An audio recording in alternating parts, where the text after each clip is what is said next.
welcome to an evening of awareness, growing awareness, and theater. It's, you don't get to have a chance to see Reader's Theater that often. And we thank Lisa Troy, the adjunct professor of theater from Bridgewater State University. Let's give her a hand.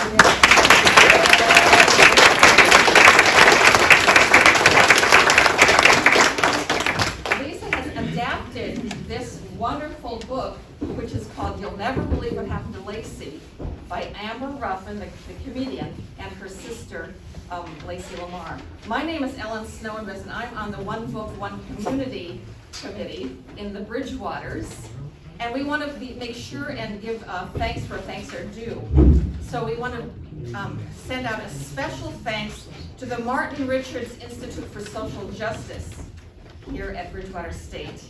The Bridgewater Cultural Council provided some funds for us, and the Massachusetts Cultural Council, and of course the First Parish Church here in Bridgewater that's hosting this event for us.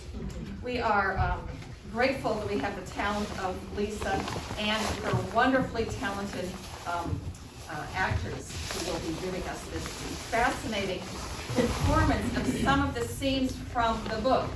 Now, you're going to be responding inside of yourself so much, and you'll be, it's just very visceral in terms of these scenes because they're from day-to-day life, right?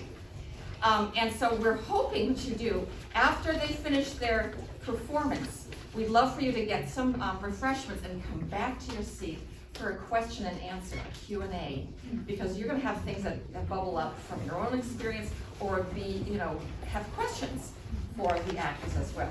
So without further ado, we will introduce our actors. Lisa, do you want to say something? Just a quick note, if you could turn off your cell phones, that would be lovely. Okay, and we have a few more people stepping in right now. So there's a seat down here, Joe. No problem. There's a seat, 2 seats here for the other people that I just saw come in. There are 2 seats here. There's a seat there. And, there are 2 seats here. So wherever you're comfortable. All right.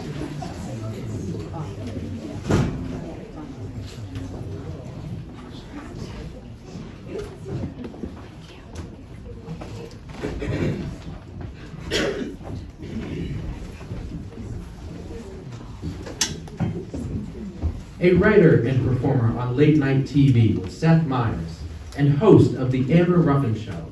Amber Ruffin lives in New York City, a world apart from her home state of Nebraska.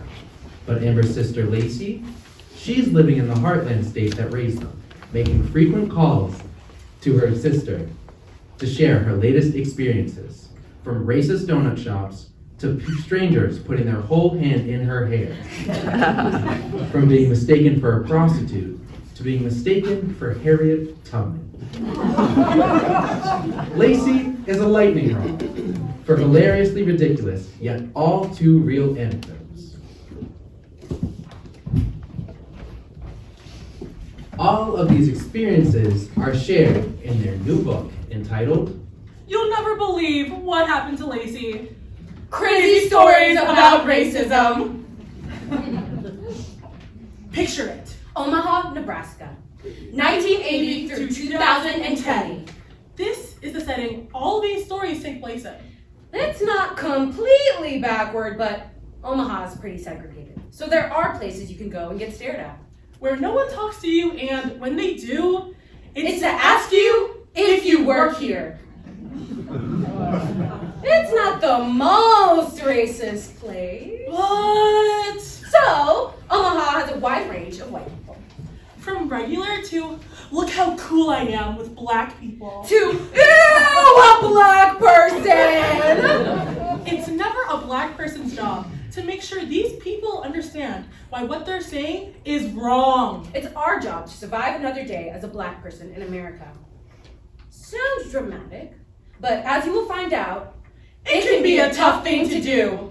Lest we scare you, here's the range of these stories. no one gets hurt. No one dies. This book is about the stories you're expected to swallow or forget. So, bon appetit!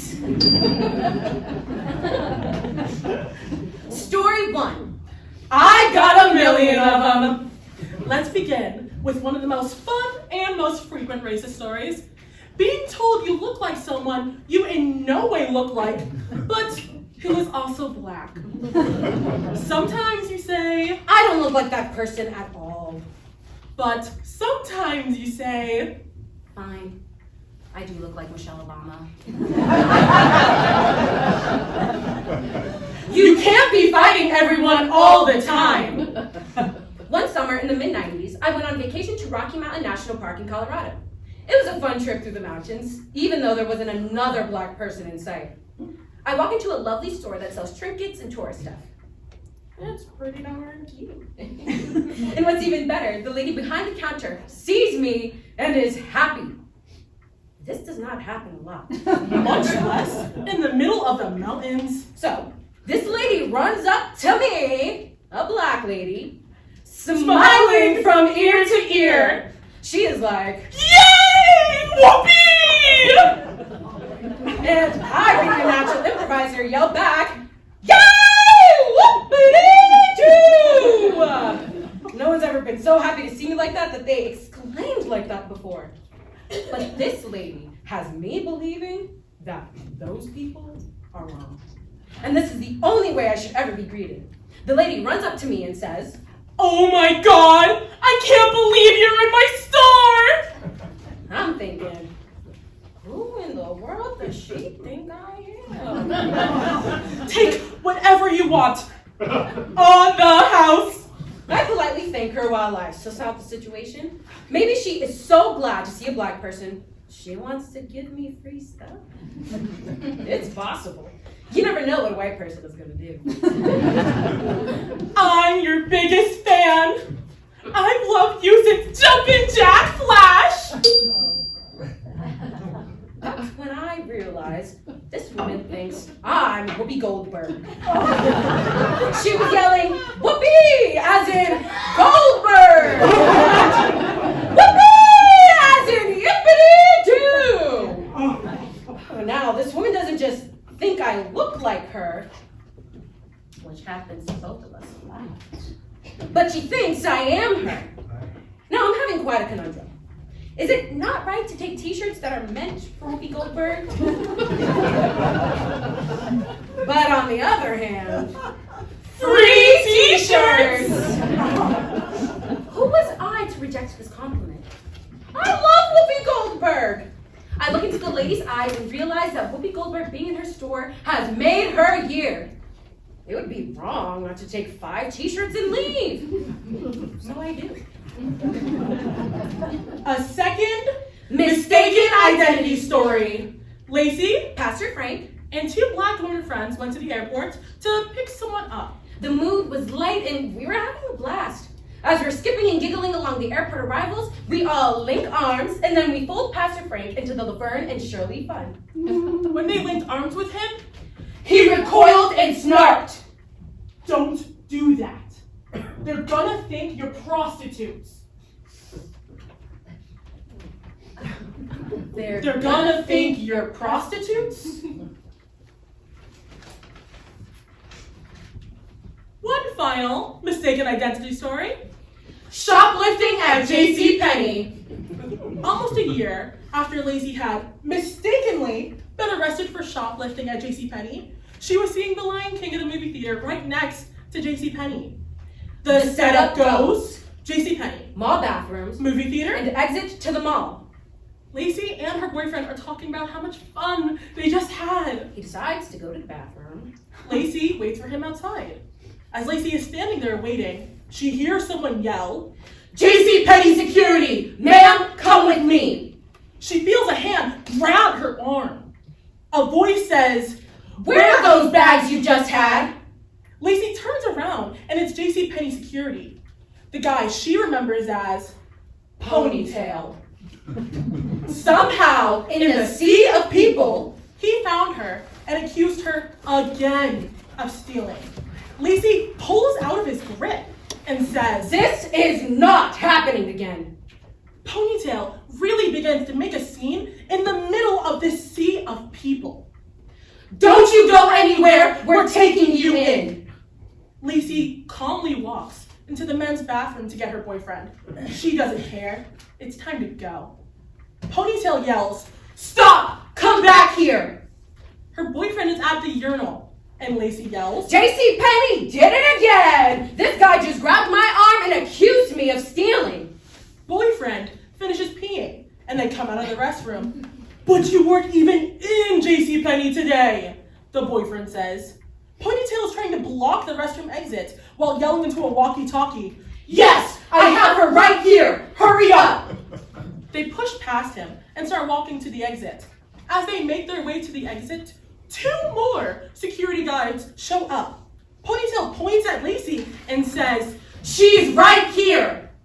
At this point, people have stopped leaving the mall and are crowded around Lacey, her boyfriend, and the now 3 security guards. Boyfriend makes sure to yell, "You better not touch her." As they close in on the exit, the 3 security guards blocked their path. They're going to grab them. Here we go. Right before they do, a 4th security guard runs up to them and says to his colleagues, What are you doing? That's not her. The 3 of them, Without an apology. turn and just walk away. Not a word. There's a huge crowd watching, and they say nothing. Lacey is bullshit. All of that humiliation for no reason at all. She says, That's it? You guys are gonna stalk me, chase me, accuse me of stealing, and then just walk away. If you were really concerned with stopping theft, I wouldn't have had this many run-ins with you after never having stolen anything in my entire life. I need to speak to a supervisor. She follows them into JCPenney. They're far ahead, but you can see them leading a girl with her hands cuffed behind her. They found the culprit, and you will never believe what she looks like. She's Hispanic, 200 pounds, and has mustard yellow bell-bottoms on. Lacey has on a summer dress. You couldn't find a pair of mustard yellow bell-bottoms. Mall security comes up and says, "It's best if you leave." Even though they took nothing. Nothing. They still get kicked out of the mall. Infuriatingly believable. Story 2. Some no-service stories. Lacey loves Omaha Fashion Week. She goes every year. It's a big deal fashion show and expo where Omaha showcases a lot of its talented designers.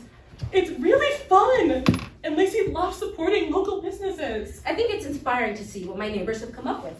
They're right here in Omaha. Y'all, this nerd loves Omaha and all our events and fundraisers and gatherings. So do you. Oh my god, I do. We are both nerds. One year, Lacey went with friends and the whole show was fun. But she became fixated on one specific designer. Her dresses were amazing.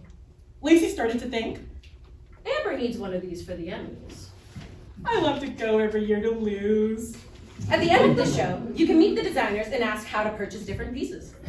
There's a long line to wait to meet this designer, but Lacey doesn't care. She's mesmerized by glamour.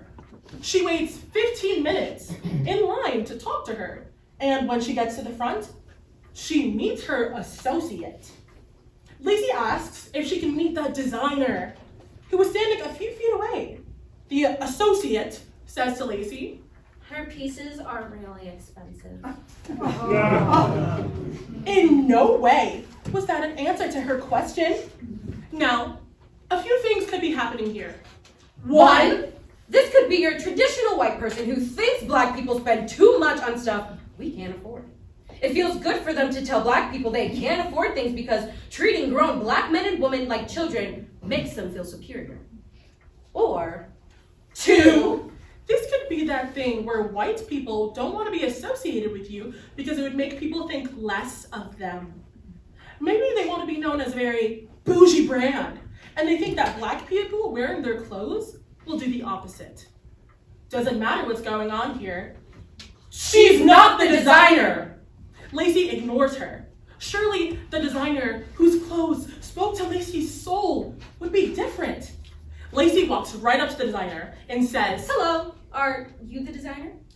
without missing a beat, this woman says, these are exclusive, one-of-a-kind runway pieces, and they're very expensive. Well, what do you know? All this, while Lacey thought she was in Omaha, turns out she had walked into our Armani fashion show.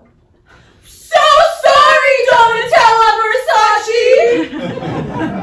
She thought she was supporting her community. Excuse me, Gucci! I thought this was the kind of fashion show that was open to the public. Where people stand in a line and get to talk to the designer. Wow, you're really rude. Is that how you talk to black people? Well, thanks, because your attitude just saved me. Lacey looks at the price tag.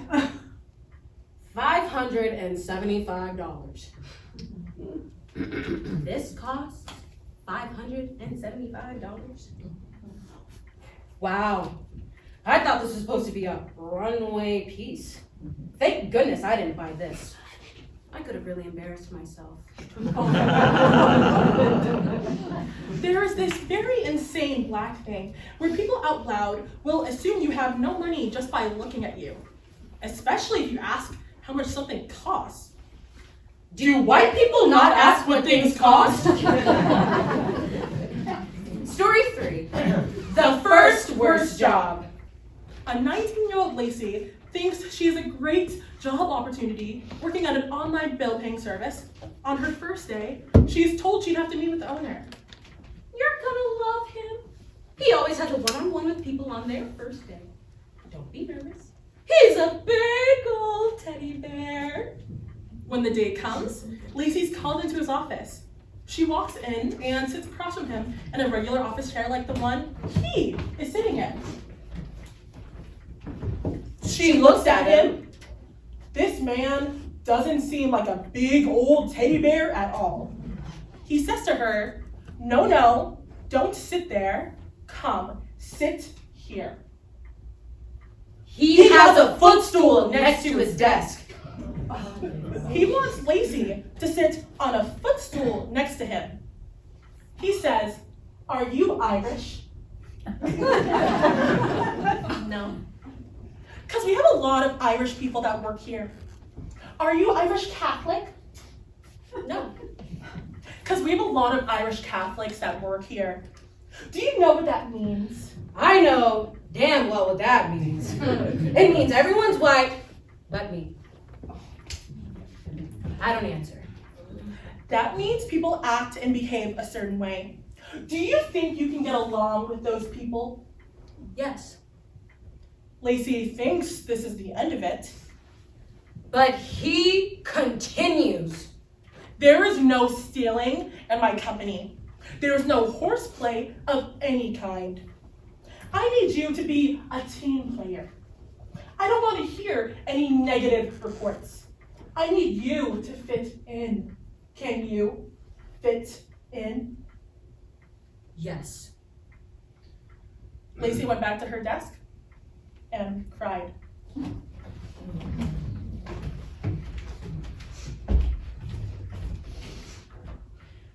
I quit the job the next day. The next day. Story 4. Being black at the doctor's office. Try not to be. Lacey once had to get a checkup for her new job. She was going to be working closely with old folks and needed an all clear before she got started. So Lacey goes into this new building she's never been in to see this doctor she's never seen before. Lacey wasn't entirely sure where to go, but she found a suite number and walked in. She goes up to the counter and sees a woman who is less than polite. Everyone has good days and bad days. So Lacey happily greeted her and gave her name and a slip of paper that had her appointment information on it. The lady was shocked that Lady dared to give her a slip of paper. She angrily barked, "The office you need is next door." Dang! How'd she hit the You so hard. Lacey went next door, and this office was packed. She took a number and sat down. Lacey waited for over an hour before she realized that that lady had taken one look at her and sent her to the WIC office. The WIC office! The program that supplies food Childcare and health help to low-income parents, aka food stamps. Lacey returned to the first office. Hello. You may remember me from earlier. I'm the woman you profiled. Even though I had a doctor's appointment here, you sent me next door to the WIC office without so much as letting me say a single thing. You were wrong. We all know that now. But before I go back there for my appointment with your boss, what was it about me that made you think I came to this building to go to the WIC office? At this point, all the women's coworkers have gathered. They are shocked, or at least pretending to be. A few are enjoying it. What is it about my face, hair, clothes, or demeanor that made it unnecessary to ask me why I was here? Do I look that healthy? You know what? Not to be a you, but I'd rather not take the time to listen to your reply. Can you tell the doctor his 11:30 is here, and is late, and that it's your fault? Story 5. It's hot in Africa. Working at smaller companies is good and bad. It's good because even if everyone is terrible, it's still fewer terrible people than in a very large company. Also, with a smaller workforce, you can change the tide a little more easily. You don't have to explain why something is racist 40 different times to 40 different frowning faces. You do it once, everyone's there, and they decide to listen, or they don't. But sometimes joining a smaller company is not a good thing because there's one monster of a person who works there, and he has everyone right where he wants them. Lacey worked as one of the directors at a small nursing home. It was fine, and most of the people seemed normal. Bonus! Most of the kitchen staff were black. So, there was someone to roll your eyes with when things got insane. And things did go insane in an unbelievable way. So, one white man was in charge of the completely black kitchen staff. Let's call him Biff. One day, the staff complained to Lacey about the heat and the kitchen, which is odd because Lacey is not in charge of what's happening in the kitchen. But it is clear what's going on here. They are not being listened to by the white people who lead their department. They complained to Lacey because they thought that she might listen to them. They said that the kitchen had become unbearable because the air conditioner had broken. They were scared that because of the new crazy temperatures, someone was going to either faint or die. So, at the next meeting, Lacey brings this up. Biff thinks it's hilarious. He waves off their concerns. You know how I know they're making this up? Because they're all from Africa. It's not hot to them. They're used to it being 100 degrees. They're from Africa. It's 100 degrees there. It's hot in Africa. Now, we can be sure of a few things. Number one, we are dealing with an old dum-de-dum-dum. Number 2, if he's willing to say this in front of Lacey, then when she's not there, this man certainly says some shit. During this tirade, I googled Johannesburg, South Africa temperature on my phone. 65 degrees! The second he gets done talking, Lacey shows everyone. Lacey has to school them about how the continent of Africa has 1 million different temperatures and to stop saying ignorant shit like this. They get an air conditioner. Lacey realizes she's going to have to do this man's job while doing her own. Do you think this would happen with any other group of people? What if everyone was from Seattle? If the sprinkler system was on and it was constantly raining inside, would he let it go because it's always raining in Seattle? Would he?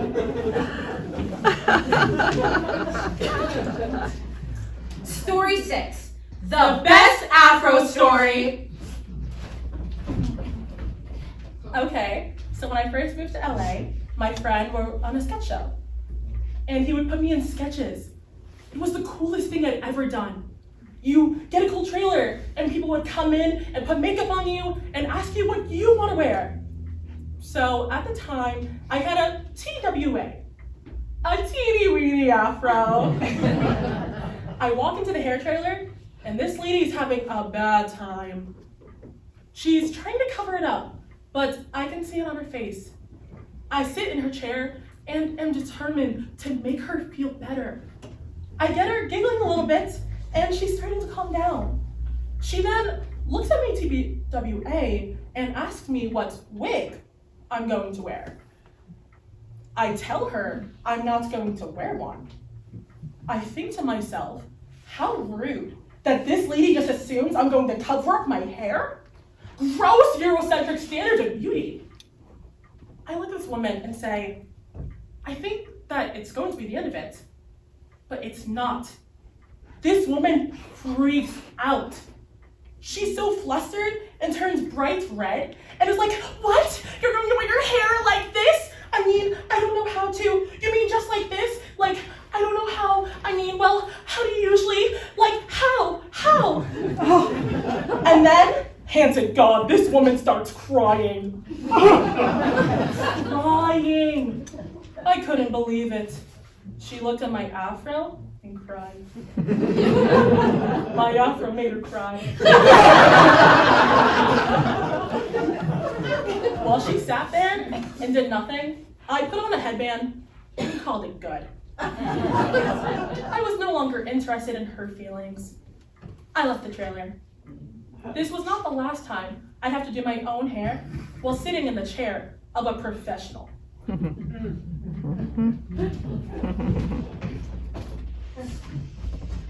Back to Lacey. One lovely Christmas Eve, I was in the department store doing some last-minute shopping. I was rocking my very cute afro puff, and I'd already received some compliments as I made my way through the store. So this was turning out to be a great trip. All of a sudden, I turned down the aisle, and what I feel is someone trying to rip my hair off. What it feels like are hands in the afro puff and pulling. I think, is Amber filming this as a joke? Is it my daughter? What is happening? I knew exactly what was happening. Someone ran their hand through my hair, their hand got stuck, and they kept trying to get it out. They struggled, and it's because they didn't know not to put your hand in an afro. You can't do that. You can't run anything through my hair. Not your hand, not a comb, nothing. When I feel the hand leave my hair, I turn around and I see a tiny white woman standing there. The woman happily exclaims, "Oh my God, that's so fluffy! I just needed to feel it!" What she didn't think would happen is that her hands would end up getting stuck in it. The lady doesn't apologize at all. I look around, and a lot of people have seen what has happened, and they're watching to see how this whole thing is gonna unfold. Little white lady continues talking. "Oh, your hair is so pretty! I love it! You know, you people." I cut her off right there. With as much kindness as I can muster, I say, "We don't touch people's hair. You don't touch my hair without permission, and I don't touch your hair without permission. Understand?" The lady nods and leaves.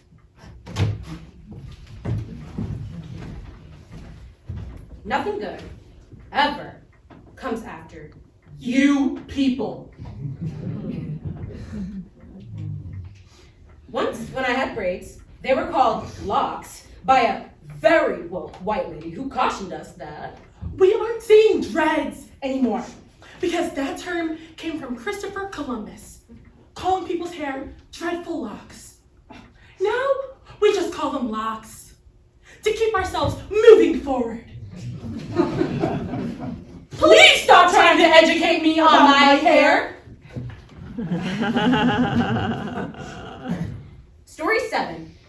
Portrait of an HR woman who is a full piece of shit. What would happen if the HR woman at Lacey's office made racist comments day in and day out? Nothing. This woman, let's call her Nancy, was the bane of Lacey's existence. Nancy, a real-life HR person who worked at a real company in the 2010s. The late 2010s in America. Short story. Nancy has trouble telling black employees apart. It's as jarring as it is hilarious. She gets people's names wrong a lot. Whenever this happens, I always think, how is this person functioning in the world? Like, when they watch TV, do they think, why does Barack Obama host Family Feud? Short story. Nancy and Lacey are on a conference call with a lady from corporate HR. Before the call starts, Nancy says, Listen to this woman try to talk. Look, she's so ignorant, and she doesn't know what she's talking about. She's not smart enough to be in this position, and worst of all, she's fake, sugary, sweet. You know, you can tell she's just pretending to be nice. Lacey knew immediately she would be a black woman. Nancy hates that this lady has a nice job. Technically, she's Nancy's boss. She can't stand it! The call begins. The woman is perfect. Super professional. And knowledgeable. So Lacey starts asking this lady questions that Nancy should be able to answer, but can't. It's not some nice thing to do, but it feels great. Story 8. I find this hard to believe. Sometimes people see a black person and panic and just say the first thing that comes to mind. Lacey had just met a white coworker, and she was like, why is she talking to me? then the coworker told her that she had a black fiance. And Lacey was like, Oh, that's why she's talking to me. the coworker said she was jealous of our skin because it was always smooth and soft. I just love the feel of your skin. I constantly have to apply lotion to my skin or it gets so dry. Where did she learn that black people's skin comes naturally moisturized? Another black stereotype. It was Lacey's birthday, and her coworkers were giving Lacey a birthday potluck and made a pretty nice spread. As she was putting food on her plate, Lacey's least favorite coworker, Ellen, yelled out, "Oh my God, she didn't choose a salad!" Lacey stared at her, bewildered. Ellen then explained that as they were planning the potluck, there was a discussion about whether they should even bring salad, because she didn't think that black people ate it. Lacey was like, Ellen, that is a crazy thing to say. but Lacey looked around and most of her coworkers were nodding their heads in agreement. They didn't think black people ate salad? Salad? S. A? L. A? B. Salad?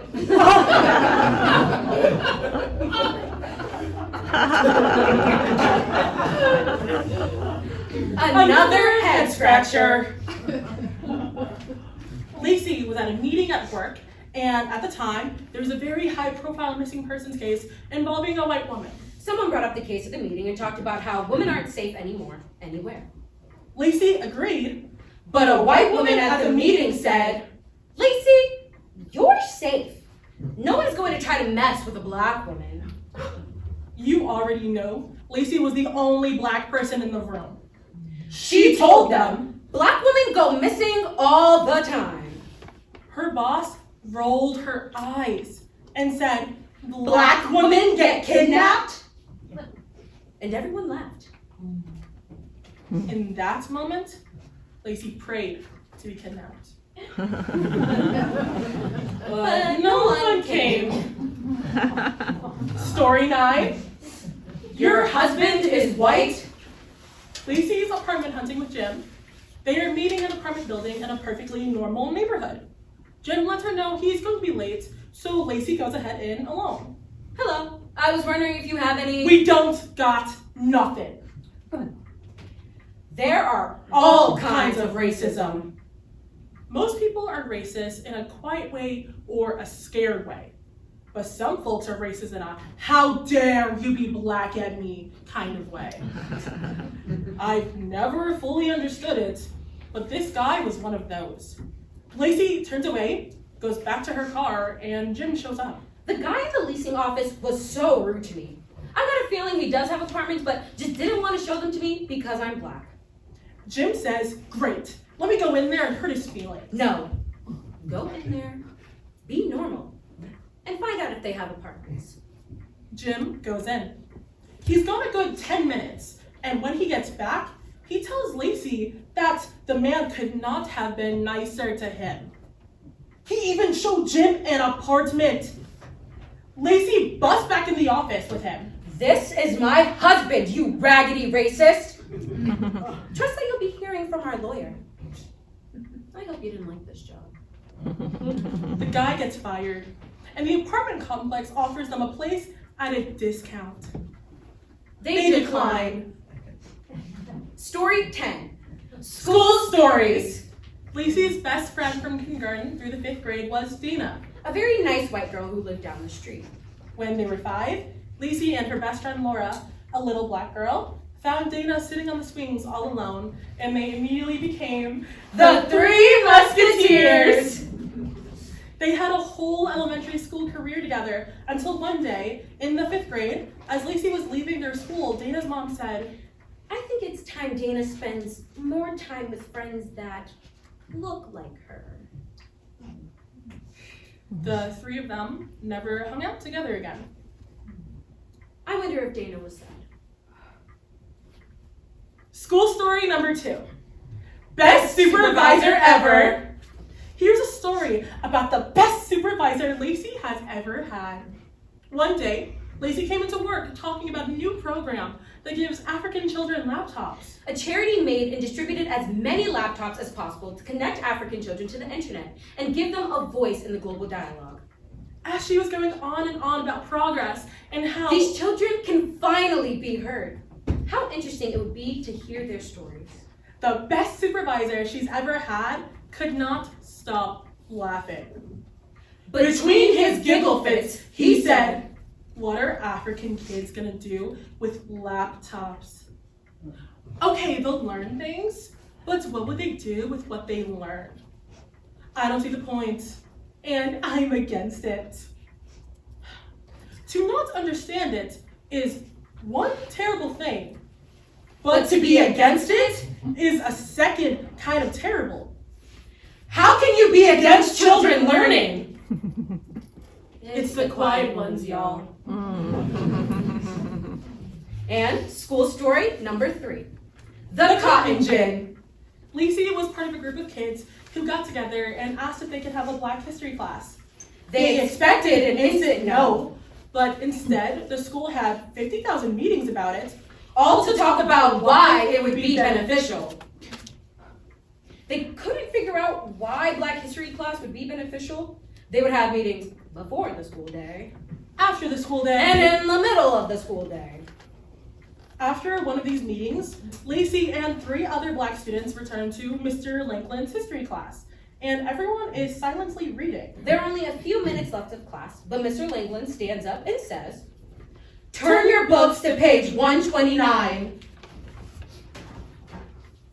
This is odd that he just shot up like this, but they do what he says. There's a small paragraph at the bottom of the page. He reads only the first sentence of it. Eli Whitney invented the cotton gin. There's your Black history. Side note, Mr. Lankland was a scary person. Last story. Trying to win over Lacey's racist art teacher. Lacey was in the 9th grade, 5th grade when she met a teacher who was... Help her better understand racist people. Well, not to really understand them as much as be able to see them coming in. So Lacey was in 5th grade and it was time for their first art class. Lacey was thrilled because she had just drawn her most beautiful work to date. A life-size portrait of Leif Erikson! He's not worth Googling. In walks their new art teacher, Who we will call Mrs. Art. She was short, stubby, and had what I'm pretty sure was a severely permed mullet. She wore moccasins and long beaded necklaces. she seemed like a hippie. If you were judging her based on her looks, you would think, this lady has been to a sit-in or two. She knows what's up. But her behavior did not match her exterior. This woman was hateful. Mrs. Art greets the class and walks right up to the chalkboard. She's going to sin. Looks Leif Erikson right in the eye and turns to the class. Did your teacher draw this? No, I did. That's a lie. There's no way that you drew this. Mrs. Art grabs the life-size portrait of Leif Erikson off the wall and rips it in half from his head down to his crotch.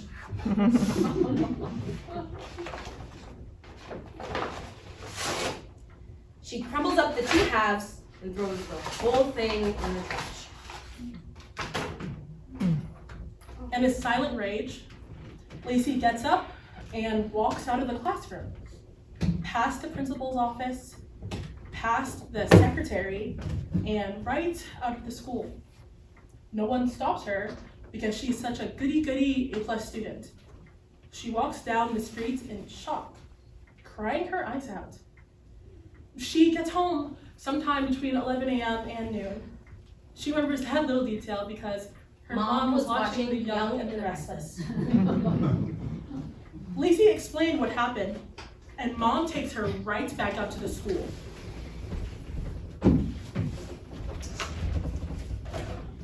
Mom has a meeting with the principal and Mrs. Art. Who knows what was said in this meeting, but Mrs. Art comes out and gives Lacey an apology. Mrs. Art treated the white students one way and the black students another. It all came to a head during an art project called Animals from Africa. Mrs. Art showed her true colors when she told the class that slavery was not as bad as it seemed. It made white people look bad, but having slaves was nothing but peer pressure. If your neighbor had slaves, why wouldn't you want to have some too? She said that to a room full of 5th grade black and white children. This woman called slavery A result of peer pressure. Is that what white people think? Wait! Don't answer that!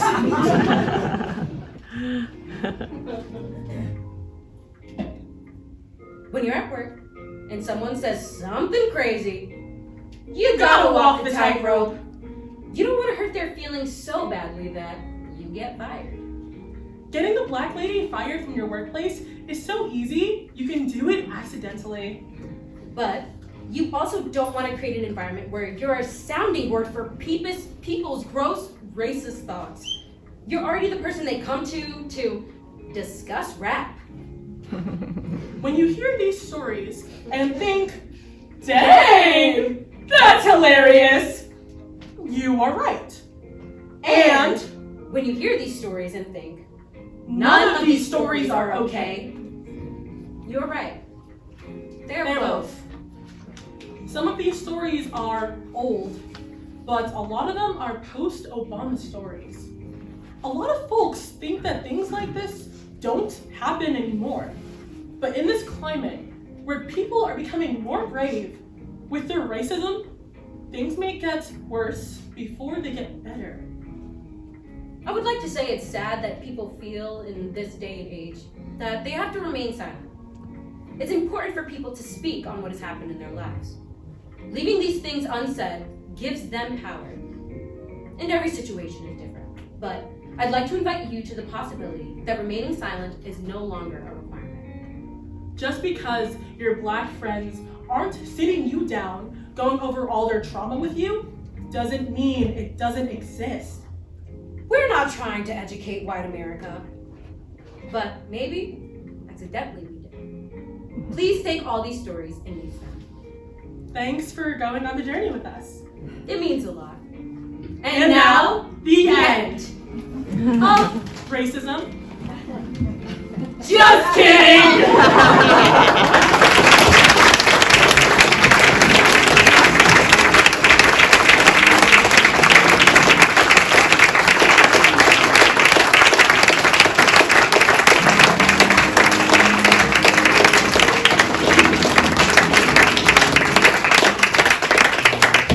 Thank you to Amber Ruffin and Lacey Lamar for letting Black people know that they are not alone in how they've experienced the world, and for making us laugh even while we weep for the state of our nation.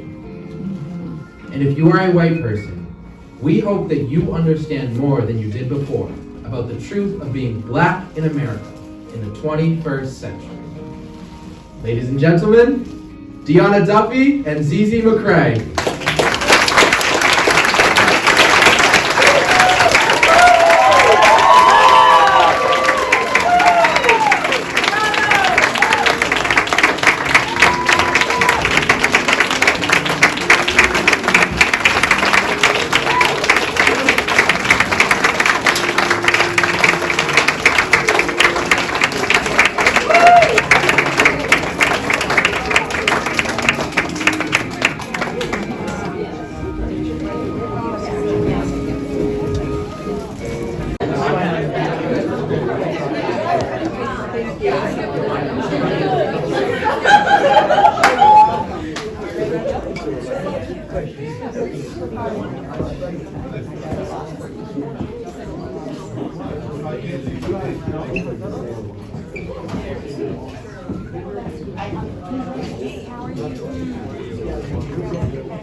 So many thoughts, I'm sure, racing through your mind. And I'm sure all of us think, this could never happen in Massachusetts. Yeah, I think I'm going to take this mic off. This is a very handy thing to have. I'm sure some of us have questions. And before we even get to our questions, start formulating some questions in your mind. But just to do a little interviewing. AJ, do you want to get the ball rolling? Because AJ was on our panel on Saturday, so he was used to talking about these things. AJ, do you want to get the ball rolling in terms of even experiences similar to what we heard with Lacey and Amber's experiences here in Massachusetts? Yes. Thanks. So I'll just start us off with a big part of my life is my hair, so the hair story really resonates with me. I did some, I washed it a few days ago, so it's had some shrinkage, but usually my friends can attest that it's a lot larger than this. But so that one really resonates with me, and it's just like, why? Like, why do you have that compulsion to, not treat my personal boundaries with that same respect that you would give anyone else? You're invading my personal space, so that one resonates with me. Another one that I mentioned on the panel was when you're walking through a store and things akin to that, I'm very conscious about where my hands are, and sometimes I'll just throw something in my pocket, just because I'm not forgetting, and I would immediately realize that if a camera sees me doing that, and someone sees me, I could easily get profiled for that. And that's another scary thing that I have to think about and be conscious about, which is very upsetting, as you may, understand. But those are my two big ones that I experience day in, day out. I feel like there is a lot of familiarity within all of the stories that were told, personally, and just kind of stories or things that I have seen. So each one of the stories, there was a moment where I was like, well, that happened to me. That's kind of crazy. Someone else went there. And I feel like sometimes we tend to forget that other people are living similar stories to us, like same but different type of thing. And I don't know, it can be a lot.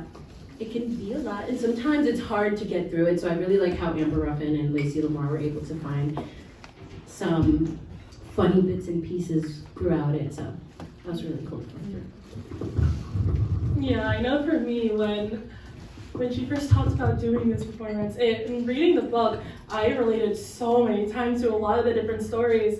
I know when my hair is such a big thing for my identity because I spent years as a child straightening it, relaxing it, trying to be and look like everyone else. I lived in a lot of like Rockland, Hanover, a lot of towns where you didn't see a lot of people that looked like me. And it was very, very big for me to try to relate and try to look similar. And so when I did do the big chop, and I did have a teeny weeny afro, I got a big change from the way that people looked at me, especially at work. I know I did have a coworker ask if she could just feel it, just to see the different texture of it. And I remember as a child getting lost in Walmart, and instead of having associates come help me, they just looked at me, just stared at the little 10-year-old black little girl lost in the white Walmart of Hanover. Because why would they help? She could be trying something different. And so all these stories they just relate to me so deeply, but it's been wonderful reading it and really feeling it. And I'm just so excited that we all had this opportunity. I just love it.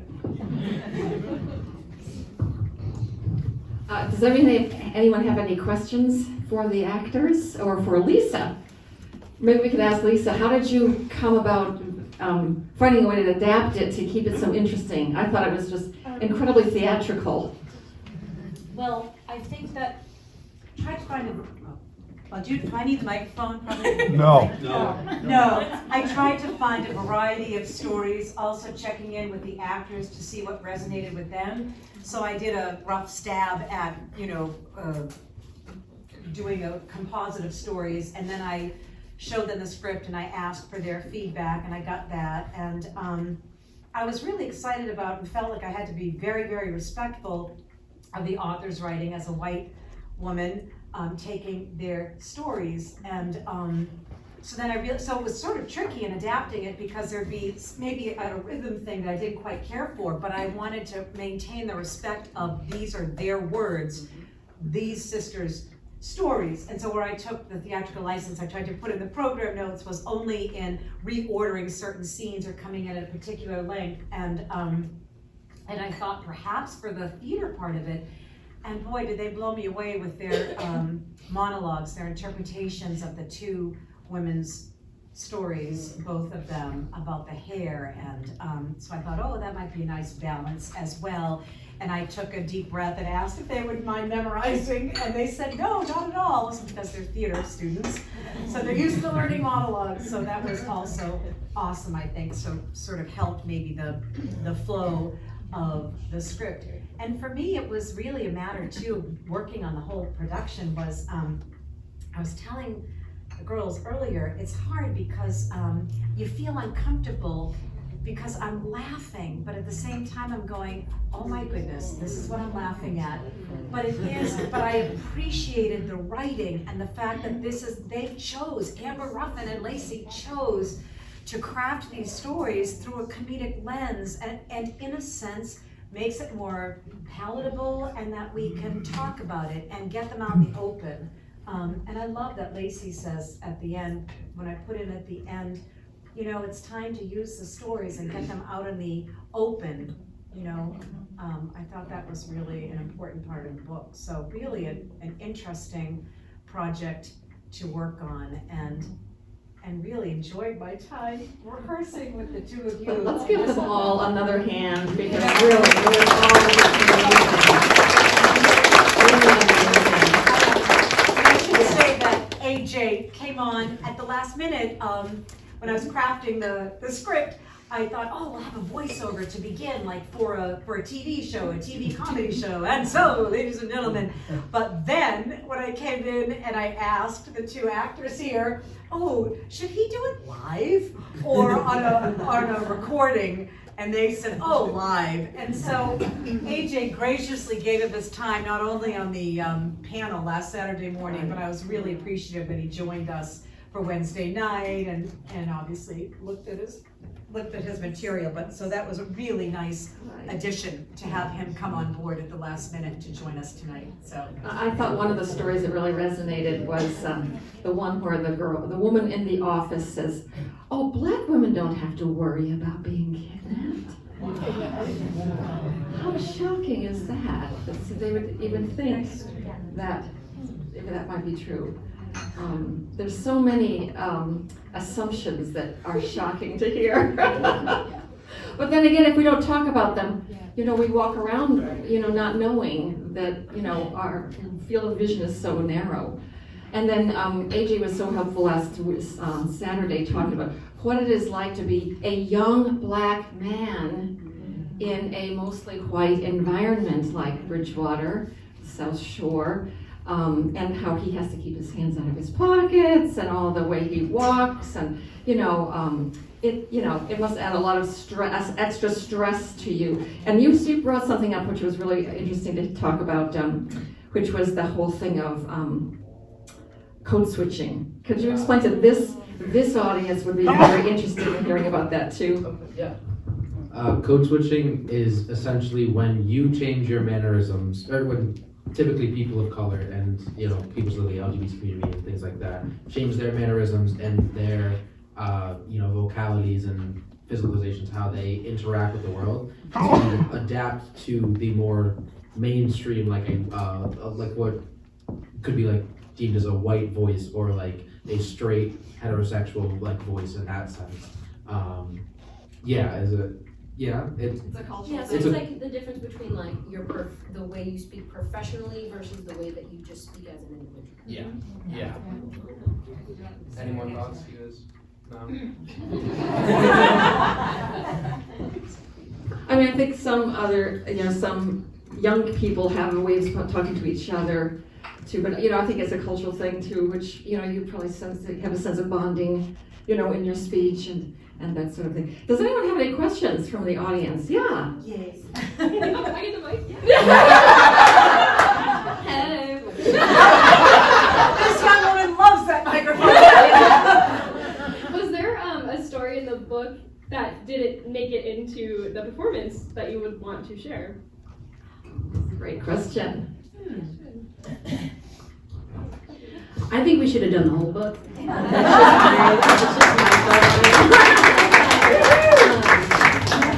But there were, I feel the majority of the ones we had talked about made it in, but there was one that I read, and it was one that kind of threw me off track a little bit once I got up to the story, and it was talking about, I don't remember exactly what it was about, but my interpretation of the story was that referring to Black individuals as hood rats, and kind of, I compared it to how today as hood rats, when the term of it used to define women back in the day who would do promiscuous things without getting paid.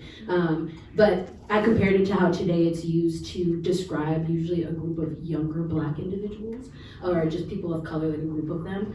And that was a story that was in the book that I thought was, maybe it would have been, I don't know if it would have flowed as nicely with what we had, but it was definitely a story that I had read, and I was like, got to take a second away from the book.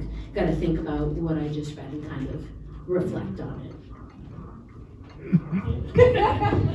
I know for me, there's one where I don't remember if it was Lacey and her boyfriend or Lacey and a young friend of hers when they were in high school in a car, and a policeman comes up to them and sees them, and he automatically thinks that Lacey, the young Black woman in the car, is a prostitute. Immediately thinks that she's selling something. And Lacey's boyfriend at the time, had to explain, we're just sitting talking as friends in a car, I don't know why it would be like that. And he, no matter what, the policeman thinks they're selling drugs, that everything's going on. And until finally he leaves because he has nothing that he can say to them. Because, yes, and the friend was white. And I think that was one of the reasons why it just resonated me with a lot, because I've been stopped before, but even just that idea that no matter what you're doing, you will be stopped. And there is nothing you can do to think about that. There's nothing you can do to stop it. That is just life, and that happens here, even in Massachusetts. I'm good. I just wanted to say, one of the shocking things I think about the book is that we bring it up in the very beginning. It's just that these incidences happened so recently, and that's really what's mind-blowing to me, and also so vitally disappointing in terms of the growth of our country.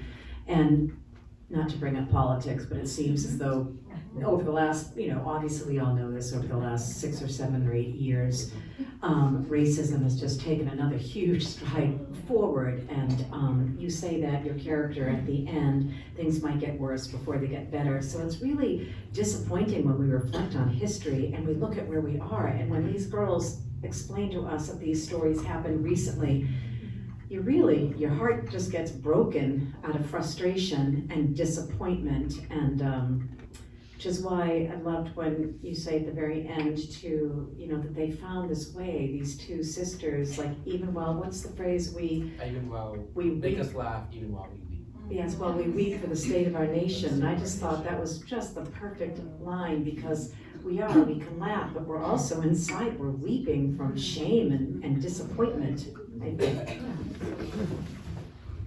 Thank you, Lisa. Anyone have any other questions? Yes. Just a comment that it was excellent, and I hope you're going to take it on the road so other people will. That's a great idea.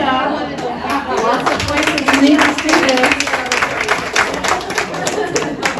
I'm actually talking to somebody at the break, and I thought, we need to send the video of this to Amber Ruffin. I think she would get a huge kick out of seeing the effect of her book on, community. Yeah. On that kind of point, I think you should do a video of it. We have, put it on YouTube for Bridgewater. Yes, that's what we're doing tonight. Okay. We're doing that tonight, so yeah. It will be posted on the Bridgewater community page. Yeah. And you back there? So I want to know how safe you feel in Bridgewater, and some questions, and if you don't want to answer, it's okay. I should say in the Bridgewaters.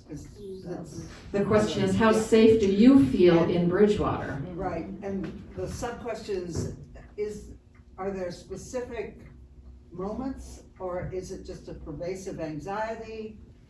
Are there situations, or is it general anxiety? Yeah. AJ wants to? It's always a general anxiety with me. I'll just, plain and simple, that's just how I have to live my life, and how I have to, there's obviously more spaces where I don't have to think in that such manner, but for the most part, just to keep myself as safe as possible, that's how I have to go about daily situations, yeah.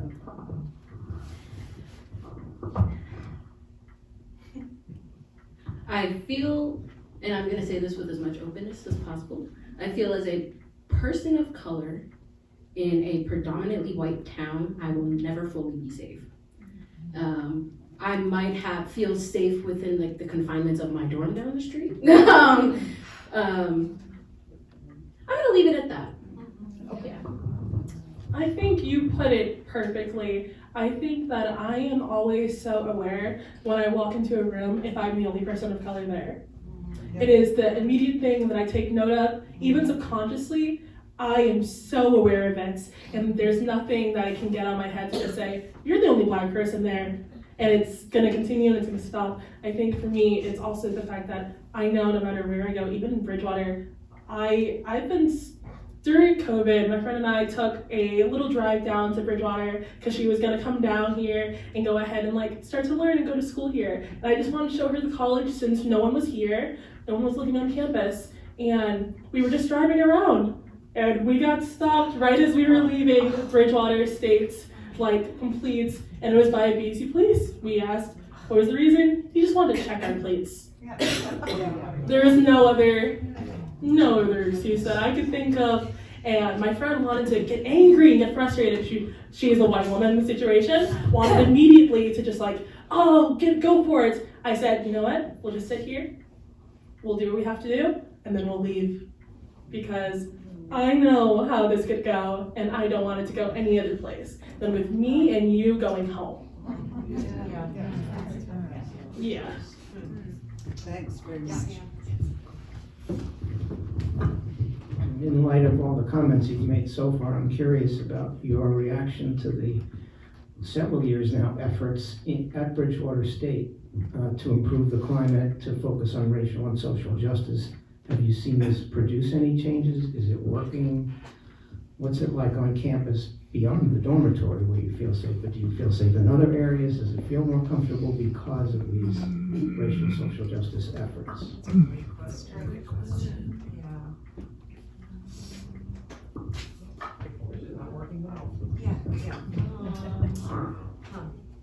That's a great question. I would have to say Bridgewater State, they're definitely trying as hard as possible. I wouldn't necessarily say it's really the Bridgewater State itself, but the students that go there that are the main source, the main issue. Yeah. I know I haven't had many issues regarding like, I guess people in higher places. But that's just me. 1 out of 5% of the score. I don't know. That's a hard question to think of to answer. I mean, yeah. I guess you could say Bridgewater State is definitely trying, but I'm not sure it's going as well as they presume it is. Yeah. I think you put that. Put that perfectly. I think it's lovely to see attempts, and it's great to see trying. But an attempt can only go so far if that attempt doesn't stop. If you think that, oh, you know, I've done this one thing, I can stop there. I think what could help is if we continue trying, because eventually something could happen. But just the thing that, oh, you know, I did this one thing, so it's okay, it's fine, you know. But I think that we need to keep trying in order to even do any good. I know at Bridgewater State, I see a lot of trying. I know I myself am trying to get into the African American Studies minor, and there's a lovely teacher that teaches it, and it's wonderful and it's great. However, I wish there was more opportunity to at least try, and I don't think that that's any of the staff's fault. I think it's one again, it's just wanting students to feel like they can be more open and wanting students to feel like they can feel more safe. I think once we can have that, then we'll do better. I know that there was a moment, there was an event at Eastern Campus Commons, one of the dining halls, and they were playing Hispanic music, and they had shut it off. Do you guys know more about that than I do?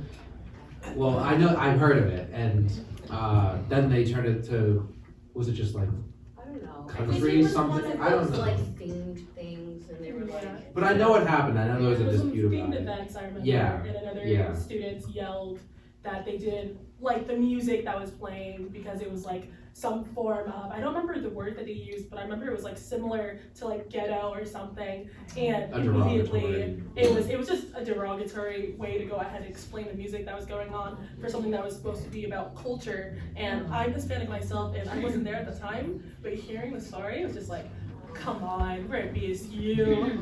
I thought we were doing okay. Yeah, you hope and you dream, but at the end of the day, the reality is the reality, and that's just the unfortunate part, I think. Thank you for your honesty. Oh, yeah, sir.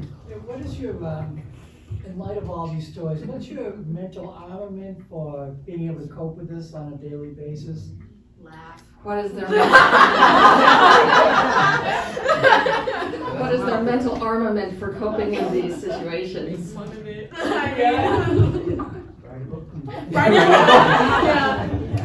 I take it just at face value. I understand that's how it is. I mentioned this on the panel. I understand how it is. This is how it is.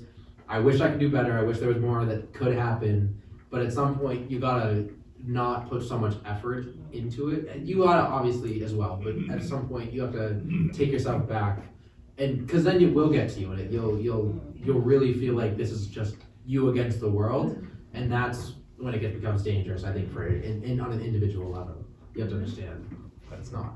Yeah, sometimes it's definitely hard, especially coming to a predominantly white school as well. It can be even harder sometimes.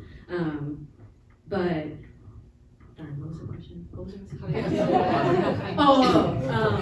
Adversity. How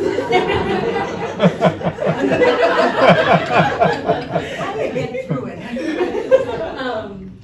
No, but sometimes it's definitely something, it's definitely hard to get through it. But kind of basically what AJ said, there's only so much that we can do. And kind of like how he said at the end of the show, it's like, we're not here to educate other people. Sometimes taking those steps to try to educate people, you're just finding yourself in a lose-lose battle. Because that person's they're gonna keep their values, they're gonna have their beliefs, and there's nothing that I can do to change it. So at the end of the day, it's like, I will try. Next time, will I try? Possibly not. And sometimes I just kind of have to, and then walk away. That's the best way to do it. Yeah, I think you put it perfectly. It's like the fool me one time, shame on you, fool me twice. I can't even try to put blame on you. It's like if it happens, it happened, and you gotta continue on. I keep a little thing in my notes app sometimes because I think I like to write down some of the side comments I get, some of the glances. I do good poetry on it because I think it's hilarious. Honestly, I look at some people that come in, especially when I work a lot because I try to work a lot of jobs. So I like working. It gets me up and gets me out of my own mind. And especially just the side glances sometimes are the best ones when they look at you and they're like, oh, yeah. And I'm like, oh yeah, it's me, baby, it's me. No, I think it's you just gotta laugh it out. It happens. One more thing. Also, I feel like if you show people that they got to you, then that's the worst of it all. So that's why when I said just laugh it off, I genuinely will just laugh it off. Like I will laugh in their face and I will walk away because I'm not gonna allow them to see the side of me that they assume, the angry person, the angry black woman. Like I'm not gonna show that to them and allow them to use it kind of against me in some way. So when I say laugh about it, I will laugh about it. Although I do have to say, in the book, Amber and Lacey's mother was quite the tiger mom, and she didn't seem to let any slight go by without her calling it out, which I really thought was amazing. And what a lesson she taught her girls, not just her children in general, but the girls especially, just as a strong woman. But the other question I have for you two, just maybe it's the last one, unless anybody else has something. It must be hard in a predominantly white. Do you feel like you're representing your race? And how exhausting can that be? I wonder. What do you guys want to start? Anyone want to start that? It's easy. How do you start? Just to That's fine. you must run into the situation. You're the only person of color in the room. Again. We should get some back. I don't really like that. For me, I have to think. Sometimes it's. Can I get a question again? I'll go first. Okay. I feel like you have to represent your race. Yeah. I guess we'll focus on Bridgewater State. So I'm an early childhood education major. I don't know if this is for a lot of other majors, but I know specifically for this one, there are not a lot of people of color in this certain major. So I always feel like there's something looming over me, you gotta succeed, you gotta be great, you gotta be the best one in the class, you gotta be the overachiever, you have to be the one that succeeds above everybody else. And I don't even know if that's just me as a person, or if that's just, I don't know. I have a feeling it definitely has something to do with being one of the only, not even just the only person of color in a room, especially at Bridgewater State in this major. So yeah, I definitely feel like if I say one wrong thing, then it's kind of looking down on me as a person, but then obviously me as a person, a lot of people, the first thing they see is oh yeah, she's a person of color. So, or she's not smart because, oh yeah, just look at her, she's a person of color. So there's definitely that looming over me that I need to be like the top of my class. I need to be the one representing everybody at the school. And so, yeah. It's a lot. It can be a lot. It really can be a lot. I don't like the idea that I am the one person that has to be the representative, because I'm not perfect. I've made so many mistakes in my life, and I don't want to be the one person that people look at when you like talk about it and be like, oh, you know, she's a black girl, she did that. I hate that idea just because then it allows other stereotypes to continue. And I know I just worked on a show in Marlboro, and I was the only person of color that auditioned, the only person of color. It was part of the production and the team, and it was wonderful and it was great. And I know I would make jokes because I think it's funny, but then other people would get nervous because they think, can I laugh at that? And I get that a lot when I like talk and speak, and my thing is, if I'm laughing, you can laugh, because I don't want to feel like I'm alone. And feeling alone is what leads any person, just bad stuff happens whenever you feel like you're alone. And I don't want to feel like I'm the only person representing an entire community. I don't want to be that one. I'll be a leader, but I don't want to do it alone. One of the main reasons that I do just look at stuff with face value is because I put so much pressure on myself to be like perfect and try to be like the best that I could ever. And it like led me to burnout. So that resonates with me, how I feel like I've dialed it back as a way to just let myself live as a normal person as well. Live just amongst in the world that we live in right now. Well, I think all of us really appreciate your honesty. Oh, okay, yes. I just want to say something as an old white woman. This isn't on you. This shouldn't be on you. No. You didn't cause this. Right. This is us. This is me as much as anyone else who's white-skinned in this room. And I think I tried. You know, I think probably all of us who are sitting here tried. I'm not really sure we know what to do. How to be an how to do ally. it. That'll be the topic of our next discussion.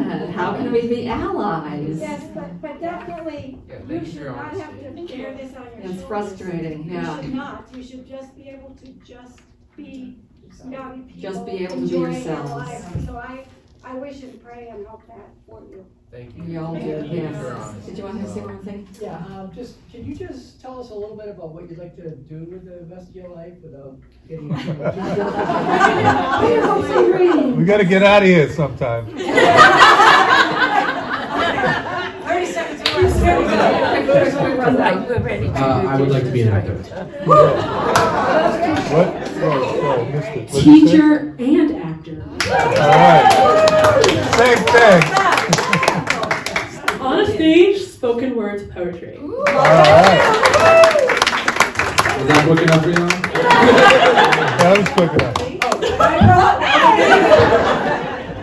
Lisa, did you want to say one more thing? No, Jeff said if you haven't read the book, I highly encourage you to read the book. I learned a ton from working on this project. So what a great, round of applause for the One Book, One Community Committee for choosing such a stimulating and provocative book. I think one of the biggest lessons that Amber tells us is it's not up to them to teach us, it's up to us to put the effort into finding out what it is like to be a non-white person in our society.